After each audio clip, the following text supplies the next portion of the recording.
That sounds awesome. And also like a train wreck waiting to happen. I can't wait. Let's do it. Our whole podcast sounds like a train wreck waiting to happen. That's going to make the intro. Make the intro. Welcome to the podcast you deserve. I'm Kyle. The one with the hat is Drew. And we got Brandon Rolfe with us, the Red Ranger himself, because we're talking Marvel this week, and there are no two other people I'd rather talk Marvel with. I did say that tongue-in-cheek because I want the Drew who's not here to be hurt by this later on when he watches. You've got to bring in the experts, all right? I mean, I don't know what... Because Ant-Man and the Wasp, Quantumania, which is, oddly enough, only like the third longest title that Marvel's come out with in a movie in the past 2 years. Isn't that wild that that's like on the shorter end of the movies that have come out, that title that's got 17 words in it? And I've got mixed emotions, and I want to bounce some things off you guys because, part of me really enjoyed some parts of this movie. And then other parts of the movie, I was like, I can't believe they're doing this to me. What did I do to deserve this? So I want to hear if we kind of had the same thoughts on some of those, or if, or maybe I overthought it, and maybe somebody's just willing to be like, Kyle, you're wrong, and here's why, and I'd love to hear why. I've listened to like 2 or 3 different reviews on this movie, and it doesn't really seem like anybody's come to a consensus on whether or not it's good or bad or what. Even less so, did y'all see the Rotten Tomatoes scores for this movie? I had seen them before the viewers, right? I had just seen the critic ones. I haven't seen what it is since it came out. It's not good. Well, so it's got a 48% tomato meter, which is it's now tied for the lowest tomato meter of a Marvel movie, tied with not The Incredible Hulk, which is what I thought it was, or Thor: The Dark World. It's tied with the Eternals for the lowest rating. That makes sense. That makes sense. Yeah, right? Yeah. Because I refuse to believe that is a Marvel movie. It's easier. It was terrible. God, it's the worst. It's the worst. Yeah. But the audience score for Ant-Man and the Wasp: Quantumania is 84%. Which seems that's high. Also, yeah. I do like the cyclical nature of those numbers, though. I do like 48 and 84 being paired together, but I don't really. Normally, when the critics and the audience score are this far apart, normally that tells me like, oh, I'm gonna like that movie. If the audience score is way higher, I'm not sure that that's the case on this one, because I thought, first off, Jonathan Majors as Kang, I thought his performance was like super incredible, like maybe like all-time good, like maybe like one of the best performances we've seen in the MCU thus far. And maybe that's based on like where I think they can go with him, and the fact that he got to be like 200 versions of himself at the end there. But what did you guys think about Jonathan Majors? Because I thought Kang was great. I thought he was great. I went in with really high expectations. It's hard not to compare him to Thanos, because that's kind of like the big bad. That's like the pinnacle of excellence as a villain. I wish they would have just kind of let him just do what he does. He doesn't really have like a moral code. Like, he'll just kill people to get what he wants. Like, Thanos at least had like some moral high ground where he like cared about someone. He genuinely doesn't care about anyone. And I wish they would have shown that more. But in terms of like the acting and what he showed from his powers and everything, I think it was very well done. I'm excited for what he's going to do in Kang Dynasty. Oh yeah. Hopefully Secret Wars too. Mm-hmm. I would agree. I thought he did a great job, and I liked seeing the subtle differences of like his Kang character he played in Loki, and the Kang character he played as the Exile, and the Kang characters he played, when they get to the Council of Kangs later on in the cutscene. Yeah. Just there's some little nuances there. I thought that he did a really nice job with that, and I think that he is a very intimidating presence when he wants to be, and can also be a very like, hey buddy, like I'm on your side. Like, he's very manipulative, and I thought Jonathan Majors crushed it as the bad guy. And I've got a question for you guys later on about where you think he's going. But my favorite line, I think, in the movie is when Ant-Man says, I'm an Avenger, you messed with the wrong guy. And he goes, you're an Avenger. If I killed you before, or he said, are you the one with the hammer? And I thought that was a great line. And then he asked if I killed you before. Maybe that was was that just in the trailer? Or was that in the movie? No, that was no, It Yeah. was in the movie? Okay. Mhm. Maybe it was right beforehand. I think But the him first thing asking, he "Were you the says guy is, with "Have the-" I killed you before?" Yeah. And then he's like looking at him, and he's like, "Were you the one with the hammer?" Like, Which is wild because he's the one who he looks least like the guy with the hammer. well, I loved Paul Rudd's response when he was like, it happens a lot, common misconception, similar Yeah, we have body similar types." body types. Yeah. That was a great, and I think this movie actually did have really good like pockets of fun. Yeah. I just think kind of the stuff in between was lacking more than they normally are. Um, so that one I thought was great, and that also implies that obviously he's killed Thor before, and maybe Yeah. foreshadows that that's how Chris Hemsworth Thor is going to go out, a la Iron Man versus Thanos, in the future, which I think that's cool. I think this movie did lay a lot of the groundwork for future movies, which I'm excited about. But the one thing that I hate about movies is when you have a scene where a character who is obviously withholding information from another group of people, and they press on the character really hard. They're like, "Why won't you tell us? You need to tell us, the thing, whatever." Mm-hmm. And the character, like, kind of just looks off screen, and then it cuts to a different scene of a Yeah. different characters doing different stuff, and then it comes back to that same set of characters, and they just moved on, and they Yeah. just moved on to doing something completely different, and then the scene still ends with them being like, you still need to tell us what you're hiding from us. And then they I still can't believe that you're holding that back. And it's like, what How did we resolution get did here? you come to in the first scene? Yeah. Because I don't know what kind of arguments you've ever been in with other humans. Yeah. They Never don't happened. leave that alone. Mhm. No. And then, but that happened, I think, 3 different times. I'm pretty sure 3 scenes in a row ended with Evangeline Lilly's character, Hope asking Michelle Pfeiffer's character, Janet, to tell her about her time in the quantum realm. Yeah. And all 3 scenes in a row just end with her just looking off screen and then coming back to them Yeah, in 5 walking minutes and being like, somewhere. "Oh, everything's fine." That really bothers me. And they did that more times than I wanted them to in this one. And then another bit that I think is a bad bit. If you had to guess, let's say Paul Rudd had 100 lines in this movie. How many of them either were just him going, "Cassie," or saying, "I gotta get to Cassie," or "I've gotta save Cassie"? It seemed like, I would say, like 95% of his lines were Cassie or "I need to something for Cassie." Did you guys get that same feel? That's all he said. Yeah, that was Where's tough. Cassie? He yelled Cassie when they both got big and hugged. It was Cassie, and they talked about being big, and that's all. I can't remember any significant lines other than him being like in the prison, comparing himself to Ford. Other than Cassie, I have to protect you, Cassie. We need to go home, Cassie. Cassie. And then, Cassie. And it really stacked up there when he goes to steal the multiverse engine or whatever. Yeah, and there's thousands of him. And there's thousands of him, and they're all like, "We're doing it for Cassie, Cassie, Cassie." Yes. And like it was like the Dark Knight scene where they're all chanting in the Oh wow. dome, Yeah, it just like the whole. Yeah. Yeah, just like 1 million people going, "Cassie, Cassie." At that moment, I was like, I don't know who wrote this movie. Actually, I do know who wrote it, and I need to get to that here in a little bit too. I was like, we could have done something with his lines a little bit. Also, like that in the first act of this movie, Cassie like hates her dad or like thinks he's the worst. Like, "What have you done since you saved the world?" Like, what a teenage girl thing to say, first off. And then secondly, in the second act, that's just gone.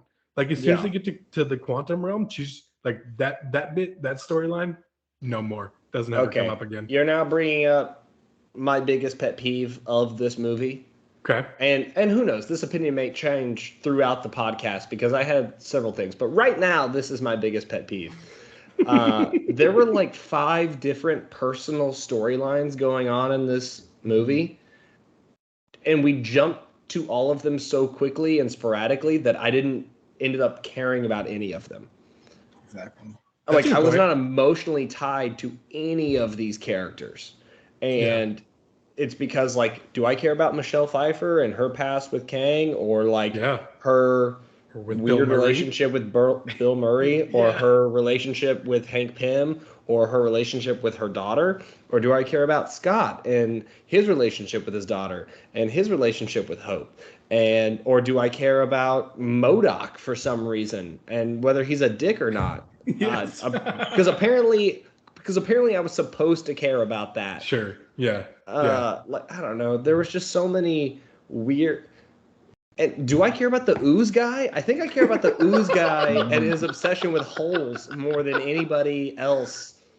That was the most genuine love of one person to a thing. And it was the ooze and his love of orifices. And like, that's weird. That's weird. It was so hard to form a personal connection. It was almost like there was a show before this that like provided so much backstory, and then we jumped to the movie, and it's like, oh, we missed the show, so we don't understand any of these characters. Yeah. Like we were expected to love so many characters, so many moments, like Bill Murray, and then okay, we saw him for 5 minutes, and all his characters done, but he had a relationship, and then Kang was with her for longer than Bill Murray was, so did they have a relationship? Which brings something up. They 1,000% banged when they were in that cage 100%. trying to get out, right? Yeah, okay. That was the vibes I was picking up. I was like, you've definitely got some little children Kang running around the quantum realm. When Michelle Pfeiffer was like, when Michelle Pfeiffer was like, I had needs. Yeah. And Hank Pym was like, I get it, I did too. Yeah. There's a lot to unpack there.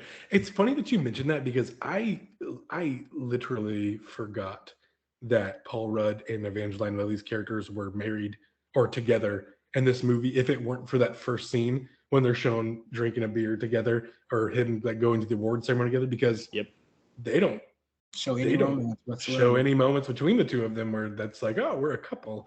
It's strictly platonic. That's what it seems. Yeah, she's probably just in it to be on his podcast and his book deal, which I get mad respect for her. She's running $1 billion company of whatever, but she's in it for the podcast. That's a good point. He might be doing that on his own. Another thing for you guys, the scale of this movie was so hard for me to keep up with. So I saw this movie twice. The first time, I usually like to see them twice because I'm super on edge to be like, oh, would this be like the perfect movie? And then I go to see it just to enjoy it, right? And both times I was so confused at all times because they're in the quantum realm, which is so small, it's microscopic. You have to be tiny to get in there. But then universes like in worlds inside of our own or whatever. Yeah. But then they use their Pym particles to shrink again while in the quantum realm many times, and also to grow giant while in the quantum realm, which is, I thought, how they got out of the quantum realm in the first place. And at one point, like in the movie, I just was like, I can't tell if they're both giant or if they're both tiny or if they're regular sized. And it was so hard to keep track of when Cassie and Scott were hugging when they're both giant form. Like it just kind of looked like two regular sized people. But I was so confused. Like I was lost. I was like, maybe that's part of it. Maybe that was like part of the joy, was to just be like, kind of don't understand what's going on here or what size anybody is or why we should care about any of these people. But they look like they're having fun. So that can only take you so far. But the scale of this movie to me is just like, what's going on? I'll say also on the idea of the world itself that they're in, I get it. The quantum realm is huge and varied and very different or whatever, but the fact that it holds almost no similarities to anything we had seen previously was frustrating. That they were like, ooh, we actually need this now, and we don't want it to be anything like it was 10 years ago. How do we change that? And they're like, they did a thank you for smokingism, coined by our friend Kyle Cox here. And they were like, oh, just say that like it's totally different worlds. And you can do whatever you want here. Yeah. What are you going to do? Welcome to Whose Line Is It Anyway, where the points don't matter and the rules are all made up. Yeah, there you go. While those things all kind of bothered me, nothing like about that like pissed me off or made me think, oh, this movie sucks. Until they brought MODOK. Until they brought MODOK on screen. And at first when he showed up and he had the mask on, I was like, oh heck yeah. Like that's pretty cool. If you like ever read the comics or whatever, MODOK can be kind of like not terrible. If you ever saw him in like the animated series, he's terrified and like is an awesome character. And then this one, I have so many questions.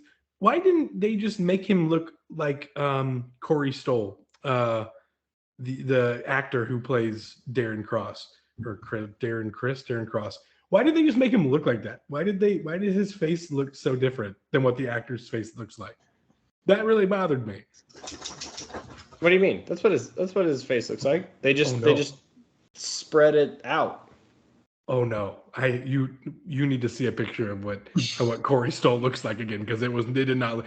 Rolf, am I wrong? No, it looked nothing like him. Thank you. Yeah, you're taking crazy pills. MODOK as a whole was one of my main points, so I'm sitting. Okay, well you take the ball and run, because I've got some beef. My main issue with what Marvel does is they get really cool characters who like are supposed to be like superior. They're supposed to be good at killing people. They're supposed to be bad guys. They're supposed to his name. Yeah. Like, his name is MODOK, and he killed no people during the entirety of the movie. He didn't come close to him. He couldn't kill Ant-Man's daughter, who just learned how to like be a superhero, and chased her for 20 minutes and then died, and then said, "Oh, I'm not a dick," and then died again. Like it. And the whole time I'm sitting there and like my girlfriend's loving it because it's entertaining and it's colors and he has a big head and it's fun for kids. But for me, it's okay. He's got razors and lasers and every weapon possible, because that's what he was like built to do, was to kill people. Yeah. And he's making jokes and one-liners and talking about he's not a dick and he's having life issues. I don't want to see your life issues. I want to see what you're there to do. Like go wipe out a community, go do something. Like, you're bad at your job. You're bad at your job. You were designed for this and you're bad at it. Yeah. I couldn't agree more with you. This is one of my big pet peeves that I think superhero movies do a lot, where they set up a mini boss for you that by brand recognition. You're like, oh, we know you guys like this guy. Look how cool he is. And then he goes down immediately. Yeah. Because you're like, oh, the good guys win again. You're like, that just cheapens the bad guy. Like, why did you ruin this for me? I'd rather him not be here than you make him totally suck. Yeah. No, I think that you could have done this movie without MODOK and without the Bill Murray thing. Mm-hmm. And you take those things out, you could have found a more interesting way to have them split up and have to find each other. And I don't know, maybe actually fight Kang. Or have Kang, have them on the run from Kang, as opposed to Kang sitting in his tower waiting for them to show up to him, I guess. A lot of this doesn't make sense. The only reason Michael Douglas is in this movie is so that he can show up with ants at the end. Yeah. He does nothing. Tough. He adds nothing to this movie. And Michael Douglas is great. I love Michael Douglas. Who doesn't? But he literally adds nothing to this movie until the very end, when he shows up with an army of ants. That, like, clearly he's going to show up with an army of ants. When in the first 5 minutes of the movie, he's like, look, my ants invented their own tech. Look how smart they are. And then you clearly see them also get sucked into the quantum realm. And you're like, all right, well, they're going to show up later with their tech.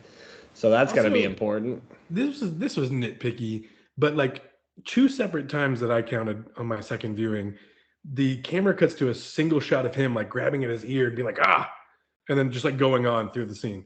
Whereas like you could have had, which is obviously he's like talking to the ants or he's hearing the ants, but like you could have had him like in the background of a scene, like poking at his ear or whatever. And then it's like an aha reveal, like, oh, that's what they were doing. And not like okay, when is he going to show up with the ants? Because he's obviously going to show up with the ants soon. Yeah. Yeah. And then you mentioned it cheapening the character MODOK, which I'm not going to fight you on that. I thought something else that was just really poor writing is the huge sacrifice that Scott makes at the end, which is he's going to push his daughter through the portal and he's going to stay there and fight it out with Kang to the bitter end. He's going to sacrifice his life or his opportunity to go back and be with his daughter, which, as we've heard, every single line of his movie is the most that he wants to get to Cassie. Yes. It's the only thing that matters. At that point, I was like, oh, this movie won me over. Like, he just made a huge sacrifice. Like, that's awesome. And then it turns out that the portal just opens back up at the end, and then they just step through it and go home. Like, Hope and Scott made a huge sacrifice that was awesome and, like, very, very cool thematically. And, like, how heartbreaking is it? We've made it very clear what this character wants. in this movie, and he's going to choose not to have that, for the safety of his daughter. That's beautiful. Ugh. Cheapening that by just having them open the portal back up at the end, I was like, no, red flag. I throw a flag on this play. I challenge this ending because that's some BS. I was mad about that. And it did cheapen. Yeah. The problem I have with that entire final scene, if it didn't start with Kang, yeah, sure, his suit was like destroyed, but it's still Kang. Like Kang versus Ant-Man in a fight, it's not going to be a fight. So he starts beating him up. After that, like he's survived every attack put on him. He's Kang. Then right as he's about to jump through the portal, the Wasp in her little pea wrist shooters is enough to shoot him farther enough back into his ship, and that kills him. Yeah. Yeah. And then it closes, and I'm like, okay, at least it adds something. They're trapped there. It builds something. Now that Cassie has something to be, you can develop her character. Then she just goes the entire time. So the entire time she can make portals to the quantum realm whenever she wants. She can just control alt delete. Oh, I'm going there. Control alt delete, and we're back. And she does it like 5 seconds. So she knew how to do it the entire time. I think upon second viewing, I think it's implied that Janet figures out how to use the little circle thing to open up the portal from Cassie's radar deal. The problem is with that, which then she could then reverse engineer to open it up the other way. The problem with that is the little circle machine deal got sucked into the tinier quantum realm when Ant-Man put all the things on it and Jonathan Majors got sucked away, hopefully just waiting for the sequel or another movie. That thing is now gone. The thing that you used to open that portal up. That's a bad writing. And I'm not like, you want Ant-Man to be back on Earth. Like, I get it. There's probably another movie he's got to be in, or, whatever. We don't want to go through this trauma for Cassie as she becomes Stinger or Stature or whichever version they're going with in the MCU. But I was like, that's just bad writing. It's lazy writing is what that is. And that's what makes me upset. So when I saw this in theaters and, man, when Paul Rudd turns and is like, I'm going to like pushes Cassie through, I was like, yes, sacrifice. Love it. Like, look, something, finally an emotional payoff in this movie. Mm-hmm. And then when Hope comes back and steps through it as well, I was like, oh yeah, that's right. You guys are in love. You didn't talk about this anywhere else in the movie, but like here it is, a final act of devotion and love. And then the portal closes, Kang is gone, and they're just sitting there looking over the ruined city and watching all the refugees and the freedom fighters or whatever. And I started thinking, like, what are they going to do? Are they going to set up a government here? How are they going to rule this? Are they going to be the new conquerors? Are they going to divide it up into little, territories? How are they going to govern all of that? I'm starting to think through literally the government that Ant-Man and the Wasp are about to establish in the quantum realm. And then the portal just opened behind them. And I was like, nothing matters. Yeah. This is horrible. And you just ripped every emotional payoff I just got away from me. And if you watch, as soon as the portal opens and they're facing away, they say, let's go home. As if they knew. Yeah, they just knew. They knew. Which, so all this brings, we skipped over my favorite line, which was as the Rebel Alliance is trying to take down Kings. Oh, Crawford, I want to go over how this is just Star Wars Episode 6 with you. Okay. At the end. Because there's more similarities than you want there to be. When he's taking out the rebel force by himself and blowing people up, he says, "You think you can beat me? I am Kang." And I was like, "Oh yeah, he's about to kill a bunch of people," and he did. But he did kill a lot of people. And he did. Pretty cool. That was awesome. That was the best part of the movie, I think. But then minutes later, after he said, "You can't defeat me. I am Kang," really cool. He gets his ass handed to him by a bunch of ants. To the point where then now, as he's drug off and he gets to come back for the final fight, I mean, I get that Kang is, for those who don't know, not comic readers, Kang is just very high tech, like a Tony Stark from the future, really a Reed Richards descendant from the future. So his suit is like what makes him, powerful or whatever. I get it. I understand that. I also understand physics. Jonathan Majors, let's take the names out of it, the characters out of it. Jonathan Majors loses to Paul Rudd in a fist fight. man to man with the world on the line. with everything on the line. I don't think so. I choose to not believe that. Coming soon, Creed 3. Exactly. I mean, so if you remember when we were introduced to Thanos, or like really Thanos' real true introduction, which was Infinity War, where he steps off into the plane, he beats the Hulk in hand-to-hand combat, and then snaps Loki's neck, and then shoots Thor out into space, and you're like, oh no, like this guy, you do not want to mess with this guy. Like, you know that from the jump. We just saw Kang get beaten by some ants and Paul Rudd in a fist fight. And that really pisses me off because Kang is so cool. And that was definitively uncool. Like, I get that his tech was broken, his suit was broken, but like, it's Paul Rudd. What are we doing here?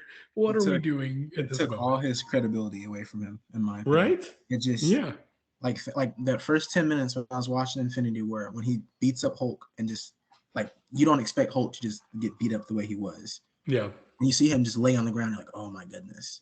I don't know. I'm at that point, I'm thinking, oh, they might lose. At no point in this movie did I think, oh, Ant-Man's gonna lose it all.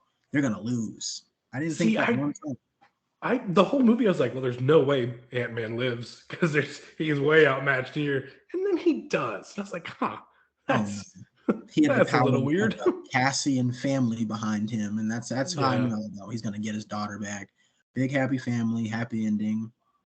So I wanted to ask you guys, is Kang gone? Now there's twofold. You got to see the Council of the Kangs. So you saw all the different variants of Kang at the end, which was neat. They showed most of the famous ones that I can remember. But is that version of Kang? Because that Kang the Conqueror, that background story, which we didn't get a lot of, but that's the Kang the Conqueror. Mm-hmm. He's the one that's either so bad they had to send him into another universe, or he was the only good one who was trying to stop them. I didn't really think that one all the way through. Mm-hmm. No, he was the worst one that they had to get away. Is he now just gone and we're just expecting different variants to pop up? Because I really liked that one up until the last 15 minutes of the movie. So I don't think he's gone. And there's a version in the comic books I know kind of vaguely because reading it like when I was way younger. But there's a version called the Beyonder, and I think he was sent where the Beyonder was. That's where I think he is. I think that's where he's now going to reside. And that's where he becomes the strongest form of himself. I think that's where he's going to come back for Kang Dynasty. Okay, I could buy that. Is it the Beyonder or Immortus? I think it's Beyonder. Okay. I'm going to tell you that you're wrong, but I reserve the right to also be wrong telling you that you're wrong. We have done a lot of pointing out some faults in this movie because there's a lot of them. So I don't. We're not wrong for doing that, but I did want to say I did enjoy seeing the movie. Right? I don't think it was a good movie. Yeah. But I at least had fun as the experience of seeing it. Now, the moment the credits rolled, I looked at the guy next to me and was like, that was a bad movie. But, like, I'm not mad that I saw it. Yeah, I agree. So to speak. I think it was a fun movie that was poorly written, and it had too high of stakes attached to it. It was never going to live up to that. I disagree with both points. I did not have fun. I did not have fun. I did not enjoy the movie process of seeing it. Like, if I could not see that movie, I'd be okay. Wow. I think that's the most angry I've ever been waiting for a Marvel movie to end. More than Eternals? Than Eternals, than Love and Thunder, than Incredible Hulk, than anything I've ever seen. Like, I'm sitting there and I'm checking my phone.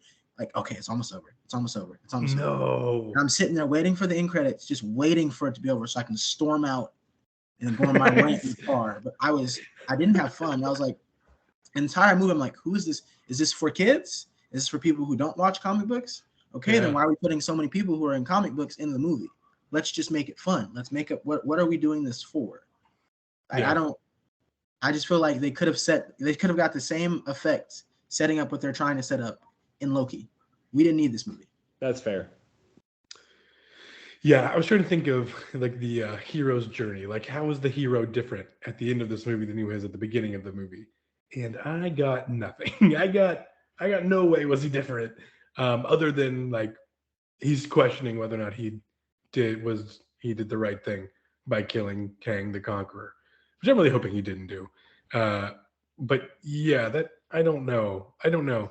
And I came to this conclusion because I too thought I enjoyed the movie, but I think it was a bad movie. On Abed's scale of good movie or bad movie, I think it's a good bad movie. And I would watch it again. I'll see it a third time at some point. Hopefully on Disney Plus, or I'm not paying for it again. Just because Jonathan Majors I thought was great. Uh, but here's my thought: we are so spoiled because we got the Infinity Saga, and we got Infinity War, and then they made us wait a year, and there's all that anticipation and build up to get Endgame, and it was beautiful. And really, I feel kind of like now I've come to grips with myself that like that should have been enough, you know, like that was the cake. They made the cake, and everything after that is just icing on the cake. And I'm not a big chocolate cake fan, you know. I don't like strawberry cake at all. I will never put strawberry icing on a cake if I got my choice. So like you're gonna get your Eternals, your Thor Love and Thunders, your Shang-Chi's. I like Shang-Chi, didn't like the other two.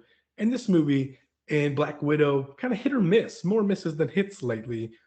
And I feel like the way that I'm going to approach the MCU from now on is that like my MCU was the Infinity Saga, and everything that happens afterwards, like I'm just gonna say this is icing, and I'm either gonna put it on my cake or I'm not, and I'm not gonna let it ruin my cake anymore. I don't think, because Thor: Love and Thunder like nearly broke me.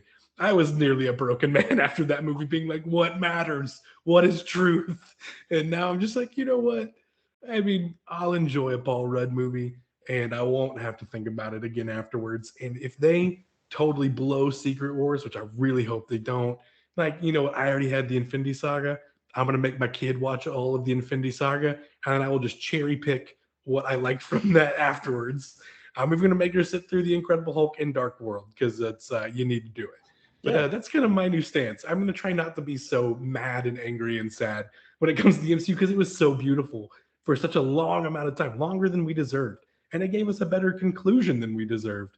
And now I think I'm just going to view it as I will take or leave whatever comes after, and I will try to appropriately get hyped up for like each one separately, you know? Whereas I think I built up Quantumania too much in my head to be like, oh, Kang, yes, let's do it. And then at the end of the movie, I was like, oh no, Kang, they did that? Why? And so I think you know for Thunderbolts and for the Kang Dynasty and for Secret Wars coming out, like I'm going to approach them with a much more mild expectation, which you know it's just like a regular fan going to see a movie now, which is kind of sad because it was different for a decade and a half. It was a way different feeling, but you know you win some, you lose some. What do you think, Drew? Is that a nihilist way of looking at it? Well, I see Rolf shaking his head. Where are you at, man? What are you thinking? I'm gonna be pissed off in every Marvel movie until I'm blown away. Maybe I've been spoiled. At this point in time, there's no way I can get hyped for the Marvels. There's nothing anybody can do to make me get hyped No. for the I Marvels. was so excited for Multiverse of Madness. It was okay. Oh, see, I like that one. It was cool. There just wasn't enough like Multiverse of Madness. There should have been more things thrown there. There should have been more twists and turns. But that's nitpicky. It was a good movie. Love and Thunder. Wanted to leave. I about walked out. As soon as Zeus was talking about orgies and not that was kind of the legitimate threat, that was kind of the tipping point for me too. I was like, I'm gonna leave. So for me, it's just like I can remember the excitement of like going to see Endgame and just knowing a little bit about the movie and like, oh, I can spoil it for people, but I'm still gonna go see it. I'm going Thursday at this time. I bought my tickets months in advance, and now it's just like, oh, well, I mean, I'm gonna get my tickets early, but I'm not like super. I'll still go. Yeah, I'm still gonna go, but I don't have that feeling walking into it. I haven't had that feeling probably since No Way Home. But I mean, I went in with the big expectations for No Way Home, and I'm naming like the juggernauts of the MCU.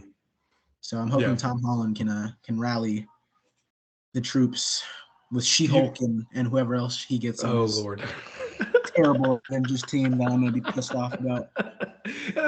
I'm choosing to just be happy that it happened and just try to move on. So I will say this. You guys both mentioned like maybe we were just spoiled. You know, we got Infinity Saga.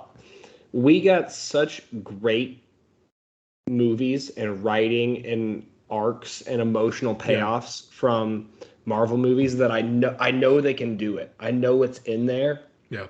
And now in a post Deadpool type society where we've seen movies that are ironically funny, pointing out the things about superhero movies.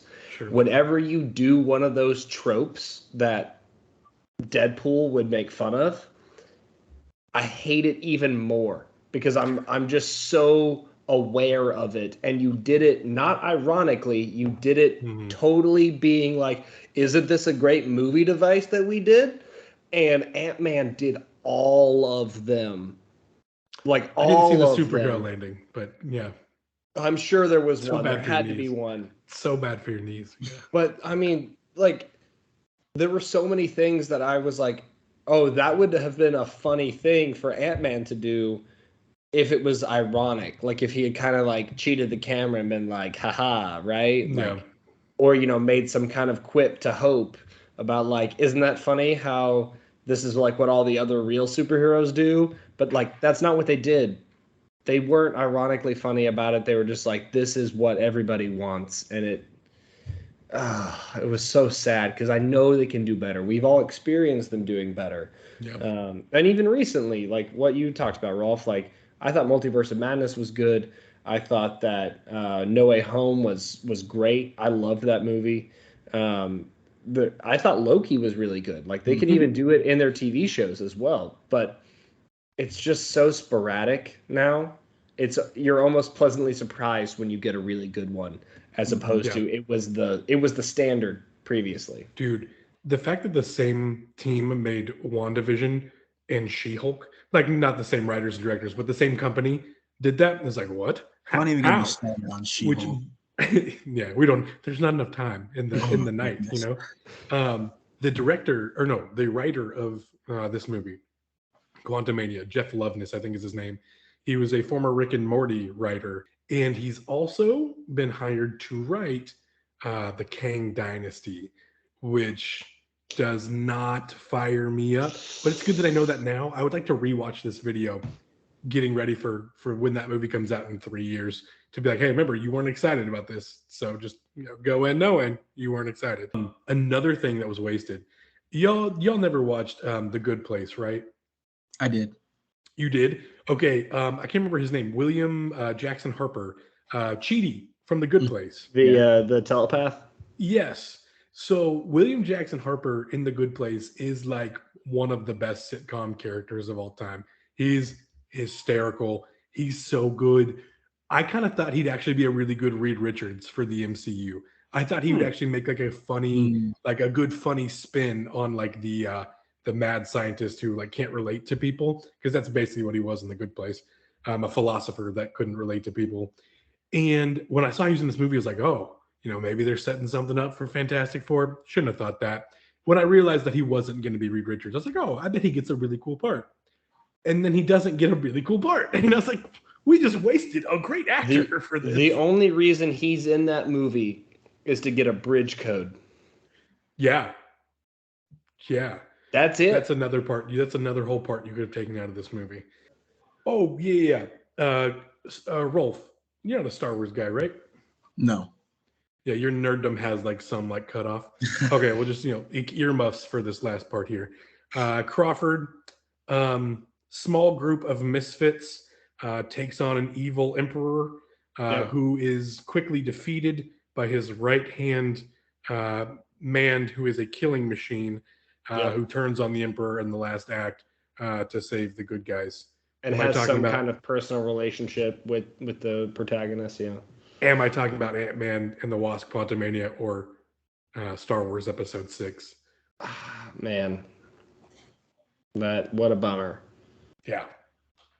Yeah, it's like, how did you ruin Star Wars for me also, while also ruining the... It's just like, you didn't have to ruin Kang, MODOK, and Star Wars for me all in one movie, but you did. Yeah, tough. They wasted William Jackson Harper's character. They wasted Bill Murray's character. They almost wasted Kang the Conqueror. Like, there's a decent chance they actually did waste Kang the Conqueror, who is like one of the coolest, baddest villains of all time. So I think the writing for this movie is really, really tough. I think Paul Rudd's great. I even thought that the girl who played Cassie gave a pretty good performance. I She did was not terrible. love. Okay, well, and there's the other side to that coin. Oh, you agree? Okay. Yeah. I thought her speech at the end to rally the troops was not good. But when are those speeches ever good? You No, know, but her speech to change MODOK was really good though. don't be a dick. Yeah, yeah. And no, and then also her like emotional struggle with her father Yeah, at the that went out beginning the of the window pretty movie. quick. And the like, you don't understand me. He's a That was badass really performance. good. I believe that one a lot. let me backpedal this just a bit.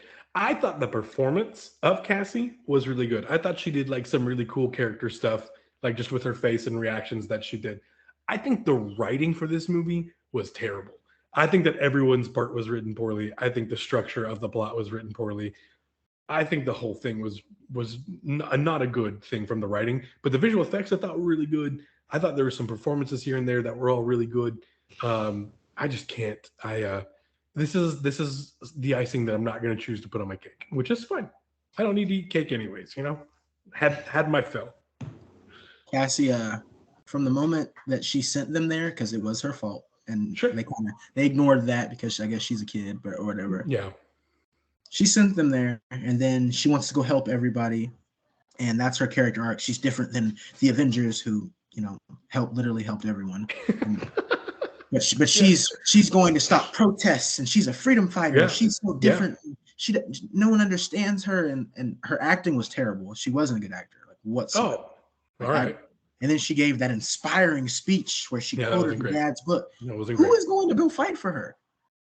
If I would have seen that, oh yeah, I'm gonna go risk my life. And those people died because of that speech. A lot of like 300 people within 30 seconds.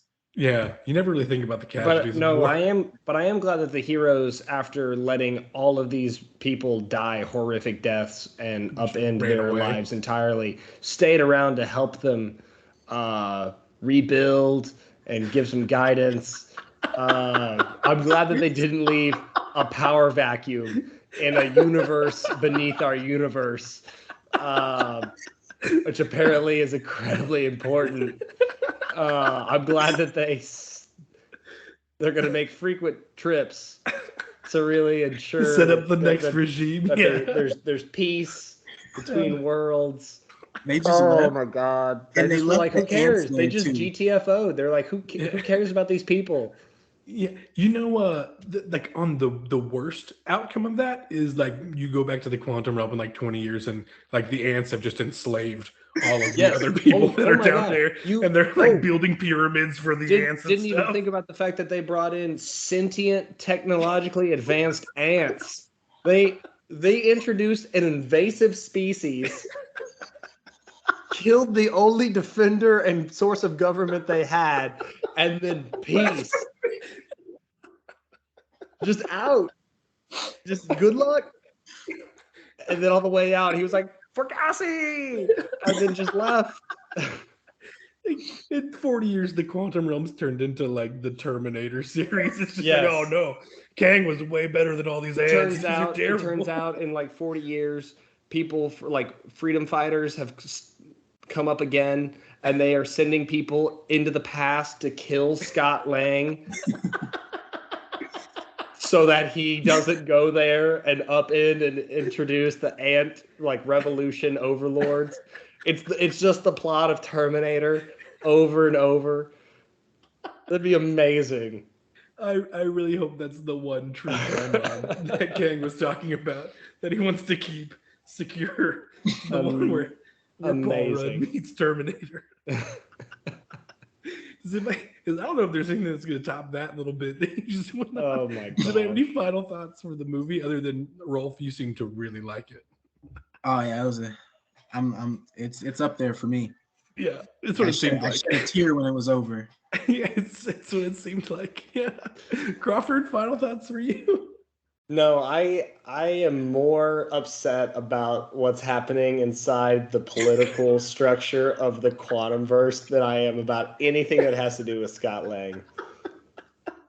I will say this, the last thought I have is I was frustrated that like Ant-Man the movie right, was built on like, this is a heist movie, right? Mhm. This is back when Marvel was like, we're doing different types of genres inside of superhero movies, right? Like Ant-Man's a heist movie, Captain America Civil War is a spy movie, stuff like that.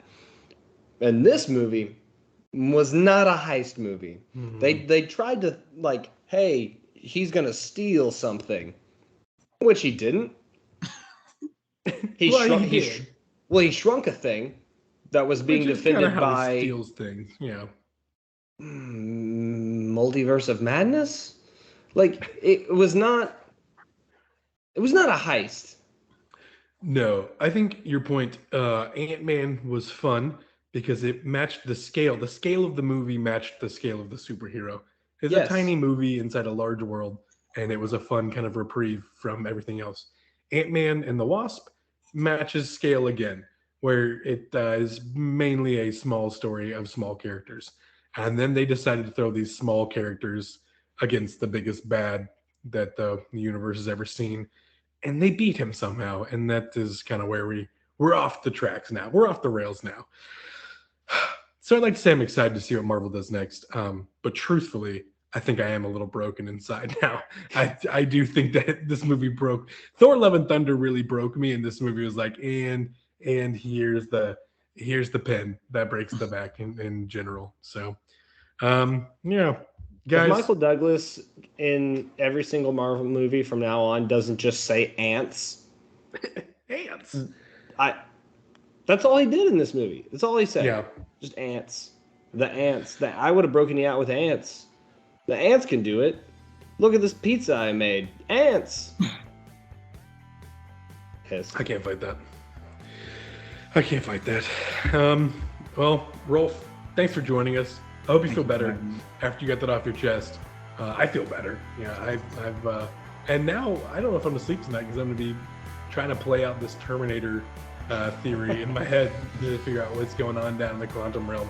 And I'm actually would be more excited to see that movie than I am to see the Marvels. So, Oh my God. neither here nor there. Thanks for joining this episode of Not the Podcast You Deserve. We'll catch you next time.